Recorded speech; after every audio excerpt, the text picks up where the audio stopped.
Правните лица, трговците поединци, занаетчиите, лицата кои вршат слободни занимања и други економски субјекти кои во изминатата 2013 година извршиле исплата на приходи на физички лица, имаат обврска по електронски пат да поднесат годишен извештај, најдоцна до 31 јануари 2014. Во годишниот извештај економските субјекти ги пријавуваат бруто приходите на обврзниците, платениот персонален данок на доход и придонесите, како и вкупно исплатените нето приходи во изминатата година по основ на лични примања, авторски права и права од индустријска сопственост, капитал, имот и имотни права, добивките од игри на среќа и други приходи за кои аконтацијата на данокот се плаќа по одбивка.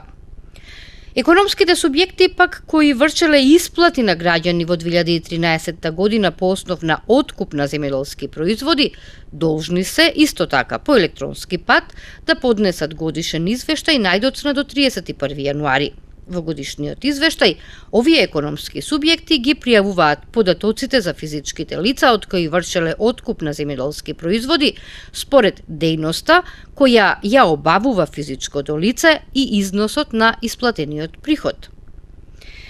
Економските субјекти кои организираат зелен пазар на кој се врши трговија на големо и мало имаат обврска да ги пријават во управата за јавни приходи корисниците на продажните места на зелениот пазар во изминатата година со електронско поднесување на годишен извештај.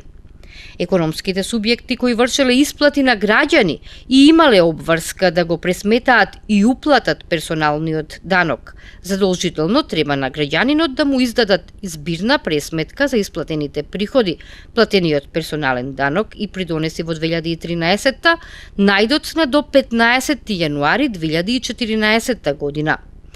Издавањето на збирна пресметка е законска обврска на исплатувачот на приход, врз основа на која граѓанинот како обврзник на персоналниот данок на доход ќе може точно и навремено да ги пријави приходите во годишната даночна пријава.